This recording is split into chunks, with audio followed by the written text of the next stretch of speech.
chers amis et bienvenue pour cette nouvelle vidéo sur ma page YouTube. Alors aujourd'hui je vais vous présenter quelques options du terminal natif de XFCE, des options cachées en quelque sorte. Alors le terminal de XFCE, le voici.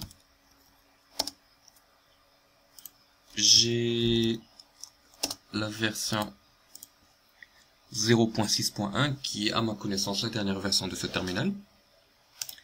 Donc les options cachées, qu'est-ce que ça veut dire concrètement? Ben, vous pouvez remarquer que par exemple ici sur mon terminal j'ai le curseur qui clignote. C'est une option qu'on peut activer. J'ai aussi le positionnement des onglets qui se fait en bas, voilà. Alors que par défaut, normalement, c'est en haut. Et quelques autres options, quelques autres subtilités que vous ne pouvez pas voir. Donc pour accéder déjà à ces options, pour les connaître, vous pouvez y accéder via la documentation du terminal de XFCE, qui n'est malheureusement trouvable qu'en ligne, donc pas de version hors ligne pour le moment. Vous y accédez comme suit, comme je viens de faire. Vous allez sur Aide, puis Sommaire, et puis vous cliquez tout simplement sur F1 quand vous êtes dans le terminal. Voilà, j'accepte. Donc là, je vais dans la rubrique Advanced Topics. Voilà, pour faire court, je vais vous expliquer quelques options, enfin, ou plutôt les options qui me paraissent être les plus importantes, ou plutôt les plus intéressantes. Donc si vous lisez cette partie-là, vous comprendrez qu'il existe quelques options cachées qu'on peut paramétrer, non pas dans l'interface graphique du terminal, mais via le fichier de configuration du terminal de XFCE.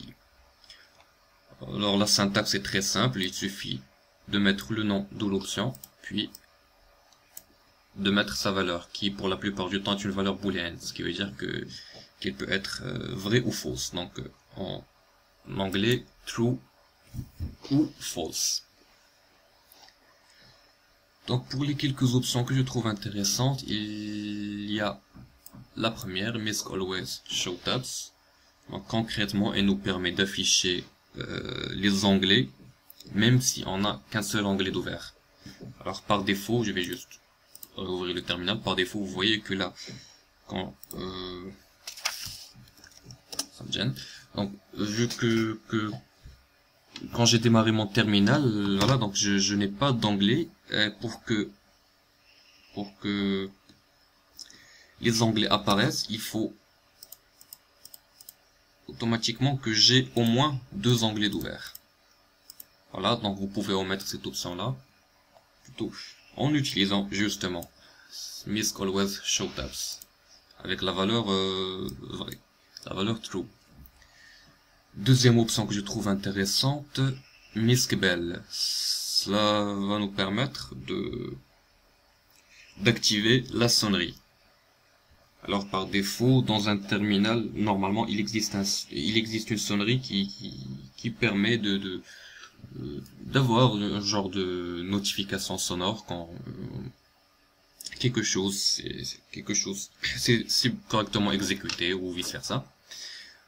Par défaut, dans le terminal de XFCE, elle est désactivée. Donc pour l'activer, vous pouvez utiliser encore une fois l'option Misc Bell. Misc Confirm Close. Ça va plus nous gêner qu'autre chose. Ça nous permet simplement d'afficher une boîte de dialogue quand on essaie de fermer un terminal avec plusieurs onglets. Je crois bien que je l'ai activé. Donc, là, vous voyez que j'ai deux onglets d'ouvert. Si je vais fermer, voilà, j'ai droit donc à une boîte de dialogue, une boîte de confirmation. Voilà, donc c'est activé par défaut. Vous pouvez la désactiver en la mettant sous false. Misc Cursor Blinks. Là, c'est le clignotement du curseur. Je l'ai mis sur true parce que déjà, premièrement, ça me permet de me situer par rapport aux nombreux splits que j'ai. Donc de par split, je veux tout simplement dire... Ah, il est désactivé ici. De par split, je veux tout simplement dire quand j'ai plusieurs splits dans mon écran. Voilà, donc ça me permet juste de me positionner visuellement. Et je trouve ça assez stylé pour le dire. Ok, Misc Cycle Tabs, ça ne nous importe pas. Ce qui m'intéresse encore ici, voilà, Misc Mouse Auto Hide. C'est une option qui va faire en sorte que le curseur de la souris ne soit pas visible quand vous écrivez quelque chose dans le terminal. Alors, je ne sais pas si j'arrive à me faire comprendre, je vais essayer de vous montrer ça, de vous illustrer ça, si je l'ai activé.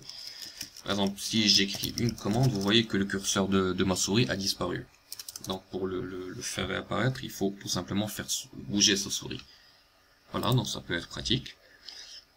Misc Tab Close Buttons, ajouter un bouton de fermeture sur les onglets, comme celui-là, je ne sais pas si c'est activé par défaut.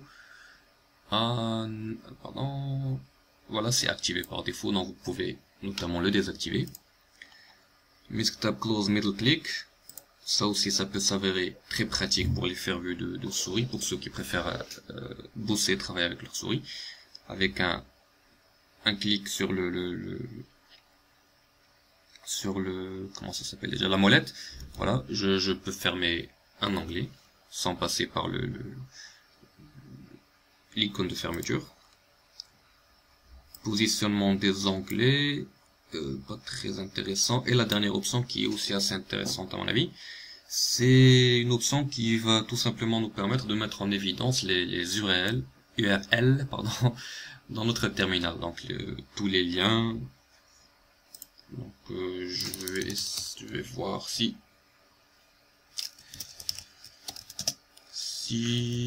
qu'est-ce que ça donne en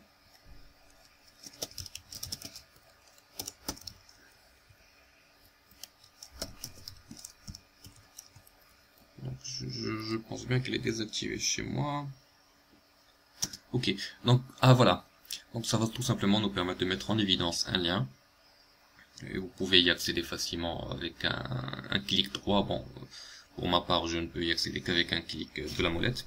Bon, ça c'est dû à Tmux. Ce n'est pas important pour vous. Donc voilà, vous connaissez donc les options que vous pouvez paramétrer à votre guise. Donc, où mettre ces options. Par défaut, quand vous démarrez votre terminal pour la première fois, un fichier terminal, un fichier de configuration terminal RC est créé dans ce répertoire là. Donc dans votre répertoire personnel, dans le dossier caché .config xfci4 terminal. C'est justement dans ce fichier là que vous pouvez paramétrer vos options. Donc à titre d'exemple, voilà, Misc Cursor Shape, définir la forme du curseur, où elle est définie en bloc. La terminal, je ne pense pas que je vous ai parlé de cette option là, revient donc, qui est aussi assez intéressante. Voilà, Misc Cursor Shape, ça permet de définir la forme du curseur, qui est par défaut en forme de bloc. C'est ce que j'ai ici, je pense. Voilà, en forme de bloc. Et qui peut être aussi en forme de une sorte de laser. Donc c'est comme un underscore. Et une sorte de underline, souligné. Donc visuellement parlant, moi je préfère de loin quand c'est en forme de bloc. Voilà, donc pour illustrer un petit peu comment est-ce qu'on peut appliquer ces options, je vais en appliquer une et donc, on voudrait mieux utiliser la version classique. Voilà, donc j'ai un terminal qui est sur un profil vierge, c'est-à-dire qu'il a les paramètres par défaut. Bon, ne prenez pas en compte cette partie-là ainsi que cette partie-là, vous ne l'aurez pas chez vous. Donc, première chose à faire pour appliquer une option, se positionner bien sûr. Se positionner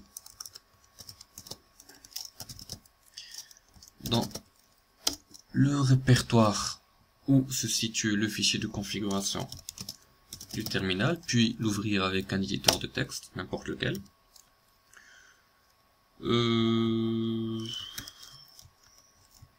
Donc moi ce que je veux faire ici, c'est que je vais faire en sorte que le curseur soit clignotant. Donc je vais appliquer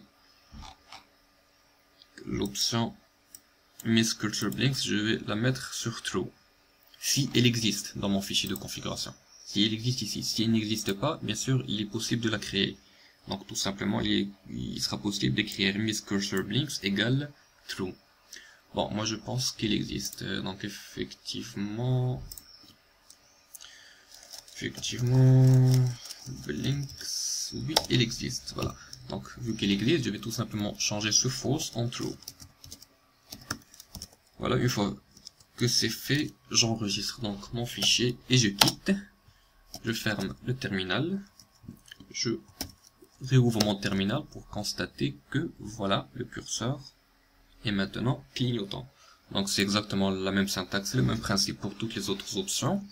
À vous de voir et à vous d'appliquer ce qui vous intéresse. Pour moi, c'était tout dans cette vidéo. Je vous dis merci beaucoup d'avoir regardé et à très bientôt.